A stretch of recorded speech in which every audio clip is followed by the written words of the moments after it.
Expecting dragon tails. So the room's out. Nobody signed for me, Duncan. Everybody in, yeah? Yeah, we'll get started when you're... Right. As I'm Duncan, just go through a bit of health and safety first. If the fire alarm does go off, or if we have any dragons setting fire to anything, we need to go out back door and straight out the nearest fire exit.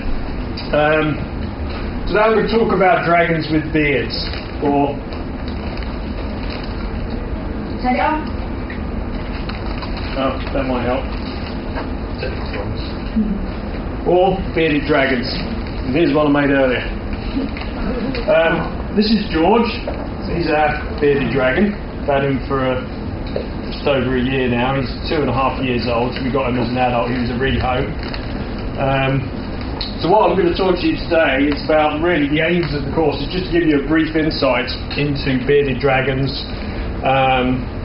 Just give you a bit of general information about what they are, where they're from, and looking after them, how you actually live with a bearded dragon. And that's George giving everybody a smile to start off with. Right, so hopefully by the end of today, or by the end of this session, if I do it right, you'll know where bearded dragons come from, what they are, what type of lizard they are, the particular behaviours and characteristics that they have, and how we look after them in captivity. So obviously they do live in the wild, but how we actually care for them when we have them captive. And if any brave volunteer, because we probably only have time for one person to have a go, we'll be having a go at picking him up and holding him. Plenty of volunteers, we'll do that after. Right, so the first thing we've got to ask, I'm probably going to ask everybody, and I know there's probably a few people in here who already know the answer to this question, but where do bearded dragons come from? Like Kylie, Jason and Vegemite, they come from the land down under. They're called central bearded dragons, and I'll get onto that a bit more in a minute. But you can find them from pretty much the south tip of Australia, and they cover the whole central region. There's lots of them out there. They live on a very sort of different terrain, so they can live in the sort of desert areas, semi-arid areas. You off? No. Right. Semi-arid areas. They can live in forest areas, so they're found all over. They come in a variety of different colours. George is sort of one of the sort of standard ones, but they can change colour based on the heat and the environment. So if it gets cold, he'll turn darker to try and absorb more heat. And when he's nice and warm, like he is at the moment, because he's only just come out of his vivarium, he's lovely and warm. He's got a nice warm belly, so he's quite happy at the moment. So they come from Central Australia. But really, what are bearded dragons? Are they really dragons? Well, I say yes, because when anybody says what, I say we've got a dragon. Because yes, because it's called a bearded dragon. But that was really more because of the mythical images of dragons and what people said. But they are actually reptiles. So they're cold-blooded. It means they're ectothermic, which means they don't have a way of producing their own body heat. So they have to rely on external heat sources, so hot rocks, the sun, to keep them warm. They're part of the agonid family of lizards, and that covers a huge range of different types of lizards. But their particular genus is, they're part of the Pagona genus of lizards, which are all very similar lizards to these. You've got bearded dragons, there's water dragons, and the central bearded dragon, as I said, it comes from Central Australia.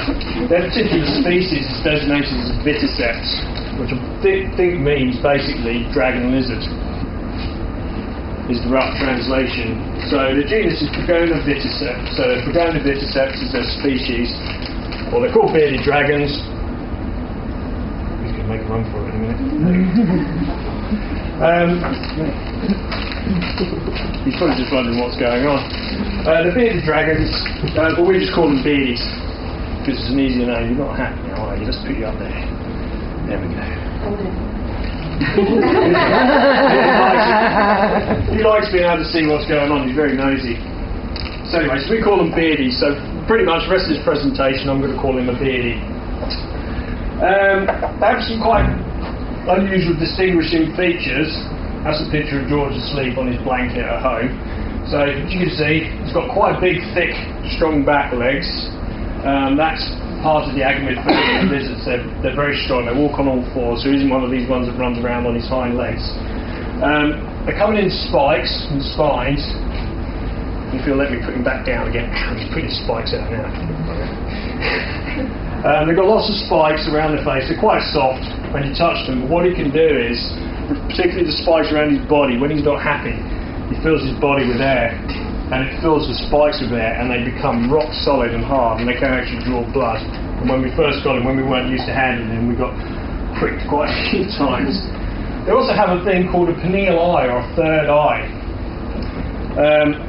So obviously, like most lizards, he's got his eyes on the side of his head, but on the top of his head here, I'll just come around and show a couple of people that. Can you see our little different colour cells there? That little dot. It's called the pineal eye. It's directly connected to the pineal gland in his brain. It basically detects changes in heat, temperature,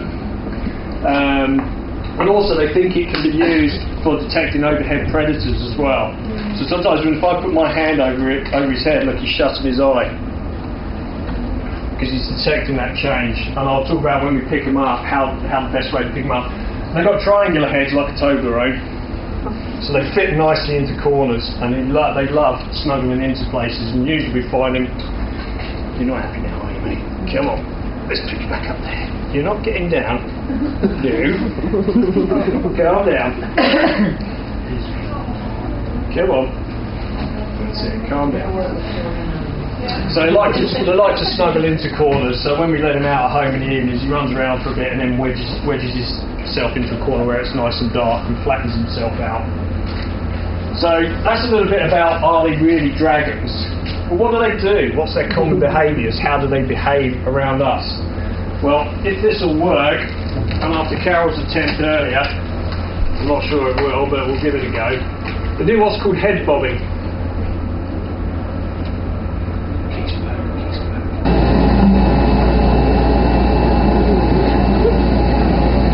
That is very common. Slowly shortly, yeah.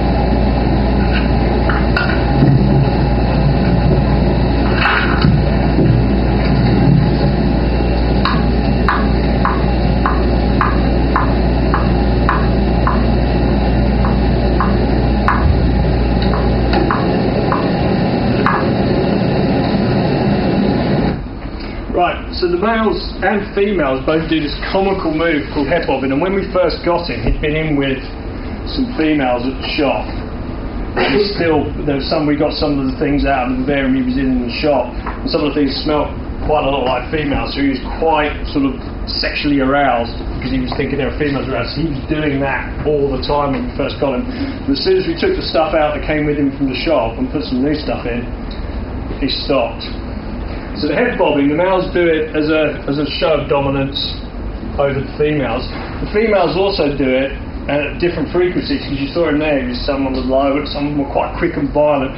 The females also do it to show their submission to the male. So the male will bob quite violently, and the female will sort of do the slower head bob. But also the female's arm wave. They do this. And again, it's quite comical. So you'll see the male over this side of the bib doing his head bob, and you'll see the female going, yeah, all right. Shut up. Yeah. And they do this arm waving, which is quite funny. But the picture I showed you back at the beginning, where you saw George giving you a big smile, what he's actually doing is gaping. Because bearded dragons don't have any sweat glands, so they can't sweat. So like dogs, they open their mouths to get rid of the heat, and so all the moisture on the tongue helps the heat evaporate from their body. So gaping, we see him doing that all the time. And rather than move from a warm spot, because beardies are exceptionally lazy, they'll just sit. And if they're too hot, rather than move, they'll just sit and go. You think, if I just move away if you're too hot? So they'll sit like that and just gape, and they'll do it for ages. But it's also a good sign that they're healthy. If they're gaping and they're warm, it shows that their whole metabolism and everything is working. This time of year, they go into what's called brumation. Now, different beardies react differently. In captivity, not all beardies brumate. Brumate is like hibernation, but kind of hibernation light. They don't completely fall asleep for 3 or 4 months. What they do is they tend to rest and sleep a lot during the day. Because bearded dragons are diurnal, so they're basically awake during the day like we are, and they go to sleep at night. But what they tend to do during brumation, which is sort of from about September on to about February, March, they tend to just slow down a lot. Now, some people's beardies will sleep for a few weeks at a time, wake up, have something to eat, and then go back to sleep again. George doesn't. He tends to just be quite quiet and sits in his viv, and some days he's really active and other days he'll just sit there and just can't be bothered. So they don't fully hibernate, but they do what's called brumation, and they do really good pirate impressions like that. Blackbeard. Now, he's quite chilled out at the moment, so his beard's a nice white colour. But what they do is they can change the pigment when they feel threatened, or they're a bit upset, or there's something that they're not used to seeing outside their vivarium. They'll change the pigment colour in their beards and turn it black. He was doing it this morning, I don't know why, but maybe he knew it was coming out. But they turn the beards black, and you know they're a little bit upset. Now, if they do this, where they actually push the whole beard down, inflate their body to make it look really big and fat, this is their sort of aggressive, get away from me, I'm feeling threatened, so I'm going to make myself look big and scary. Usually when George just does this to us, we're just like, you're not frightening at all, George. So they do great pirate impressions. Males and females do this, but you really have to annoy a beardie to get it to do that. Or he has to really see something he doesn't like. They're so chilled out. I mean, he's had a bit of a frisk around this morning, basically because he wants to get down and run around. But he's quite relaxed now. Right, living with beardies. Temperament, as I said, they're very, very friendly. They love seeing people. I'm just going to move around the room while I'm talking to you. How close look. If anybody wants to stroke, he just likes being stroked between his eyes and the top of his head. Well, I'll give you some hand sanitizer when we're finished. They're very tame. They don't bite. They do have very, very sharp teeth and very powerful jaws, but you would have to literally swing him around by the tail, smash him up against the wall a few times, throw him out the window, and he still probably wouldn't bite you. So I'll give you some, anybody that has touched him, I'll give you some hand sanitizer. Because they can carry salmonella on their skin. George is salmonella free, so don't worry, we have him tested. He gets checked at the vet each time we take him, but it's just a precaution. So if you have touched him, use your hand sanitizer and then wash your hands before you eat anything. So captive living. I'm just going to flick on here, and I'll put this up, just a few pictures of George. That's him on his basking rod, getting a bit of heat, and that's some of his snacks. He has nice locusts, but I'll talk about food in a second. But captive living, George lives in a vivarium, so he doesn't just roam around the house all day because he gets a bit chilly, so he has to live in a temperature-controlled environment to replicate how he lives in the wild. So what we've got him in a 4-foot by 2-foot vivarium. So it's a big wooden case with sliding glass doors on the front. Some people use all glass, but they tend to say that you can't get as good a heat gradient as you can with wood. He will again. Jump, stay there. Sorry. It's supposed to be behaving. Right. So we've got him in a vivarium. This is pretty similar to our setup that we've got. We've got a dimming thermostat controlling a heat bowl. So we set the temperature at about 32 degrees off of the thermostat probe, which we've got in the centre of the vivarium. So that sets a nice middle temperature for the vivarium, which means at this end, underneath the heat lamp, it's nice and hot. It's about between 95 and 100 degrees. So that's his basking end, and on his actual basking rock or basking spot, it can get to 110, 115. And that's their sort of optimum level that they need to be able to digest food, be healthy and stay warm. But by having the lamp at one end and on a dimming thermostat, it means we can control the temperature right throughout the vivarium by having a warm end, sort of a hot end, a warm middle and a cooler end. So he can decide if he gets too hot, he disappears off down his cool end, and we've got in his vivarium we've got plants and things in this corner so you can go and hide away. What we've also got, because the heat lamp obviously only provides heat, whereas in the wild you'd have the sun which provides you both heat and UV light. They need UV light to have healthy bones, to be healthy. So we've got a big long strip bulb with a reflector on it, pushing down UV light into the vivarium all the time. We have the lights on for about 12-13 hours a day, and they're on a timer, so they come on in the morning, just after we go to work, and then they're on till about 8:30 at night. And then we put him to sleep, and then we cover him up as well so he doesn't get disturbed by the light. We have a food bowl in with him. We give him fresh greens every day, some spring greens, rockets, like red peppers, kale, all sorts of pretty much, and also dandelions. They eat a lot of plants. So in the wild, beardies can't be picky, so they have to basically eat whatever they can get hold of. He also gets live food every 3 days. That's why I put a picture of the locust on there, because that's pretty much one of his favourite things to eat. And he'll eat 4 or 5 adult locusts in a sitting. He also eats Morio worms, which are big, large worms with legs on the front. Oi! Hey! Never work with animals or children. Right, there you go, you can see everything. So they eat live food every 3 days. And the substrates, so in his vivarium they can live on sand in the wild. In some vivariums people have them on sand. We've got George on lino floor tiles because they're easy to sanitise, easy to keep clean. We clean his vivarium out about once a month with special reptile cleaners. Right, Annabelle said we've only got about 4 minutes left, so do we have a volunteer that wants to have a go at picking him up? I've got a little activity to do, so right, if you want to come up, we're going to be a bit short today. You guys have a hold of him after before he goes. Calm down. Right, we'll put him down there. Right, when you're picking a bearded dragon up, what you want to do is put one hand over the back and come at them from the front and scoop them up onto your hand, because that way they feel safe and secure. Yeah, and just slide your other hand so you can see your hand coming in from the front, and just slide them onto your hand. Just be near me because I don't want to.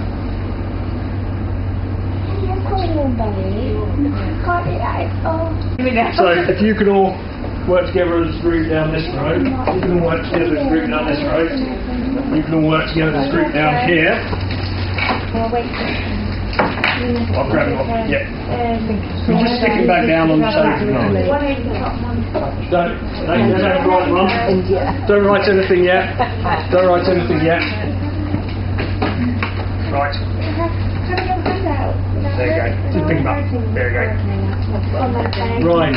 I'll let Faye have a quick go while I explain the next bit. He's alright.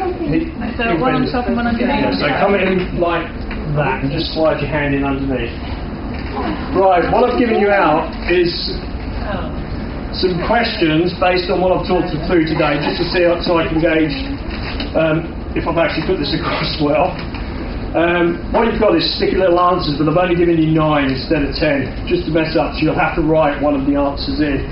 So if you can match up the answers with the questions on the card, there's a little sticky tab on the back.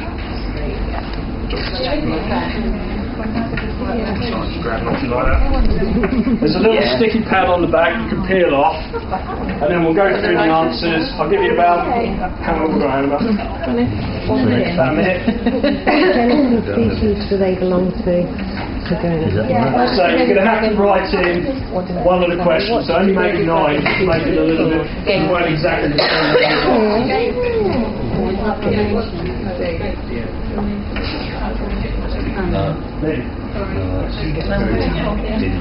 Small structure in scales on top of the bearded dragon's head is called meal. Yeah. Right. What's Head bob. I like it. Head bob. I like it, head bob. And arm wave. Right, how are we all going? We almost there? Yeah. And then so you're just going to have to write in one of the answers, because I've only given you 9 instead of 10, just to spice it up. So they don't all match. Yeah. Right. Are we all pretty much there? I'll just go through. I just want to go through the answers before I finish. Are we okay? Right. I'll just go through the answers quickly. This is George's goodbye. That's him looking out the patio doors. So, anyway, question 1: where do bearded dragons come from? Ah, good. Yeah. The rest of the questions. What genus and species do they belong to? Yep, Begonivisticeps. Okay, what do bearded dragons do to keep cool? Yep. And small structure on the top of their head, their third eye, is called pineal eye. Panini eye. Yeah. What do male bearded dragons do to show their dominance? And what do females do to show submission? Yeah, do their own way. What's a bearded dragon enclosure called? Good. Okay, and other than the heat lamp, what kind of lights do they need? UV. Yep, ultraviolet light. Okay, and what do you call it when a bearded dragon slows down over the winter? Rumation. Yeah. The last one, what's beardies one of their favourite things to eat, in particular George's favourite? Yeah. Okay. Does anybody have any questions? Like what? Lived about 7 to 10 years in captivity. Why did you get him? We wanted a pet. We couldn't, because we were out of work all day. We couldn't have a dog or something because obviously they like to be around people. Whereas beardies in the wild, they live on their own, so they're quite happy to be on their own during the day. So that's why we got it. The salmonella link, you mentioned that. Is that? It's quite common with reptiles on the skin. It's just something that's. It's a bacteria that they produce. Yeah, I think so, but not all of it. It tends to be more in the wild. The cactus ones. If you've got good housekeeping and keep them clean and clean out the vivarium. It would be like a defensive thing, I suppose. I don't know. I don't know whether it just contacts humans or not. But no, I mean he's never had it. So when we've had him tested, but, sorry, we do put him in the bath sometimes. Yeah, because that helps him absorb. Because they don't drink, so it helps him absorb moisture. They don't drink. Can we ask a question earlier? Sorry.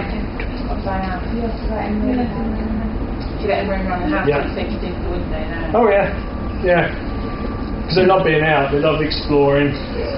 Run around. You have to be careful. So you have to block things off from a distance. Yeah.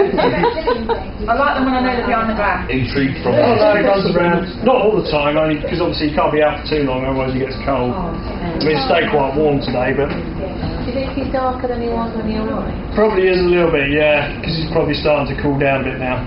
That's why I'm trying to keep my hand on him to keep a bit of They warmth. do like urchin hair, though, don't they? Oh, he loves it. I know a girl that had 2, and they're like small, they're quite small. And she used to do the earring with one on each breast. I'm being Would literally just sit there for hours. hooked. You have to edit that bit, Dave. Sorry? That bit's not No, they edited. got the moisture from the food. The kidneys recycle it in twice. But not Right. dragons on 2 breasts. We're going to give him back to the missus now so she can take him out.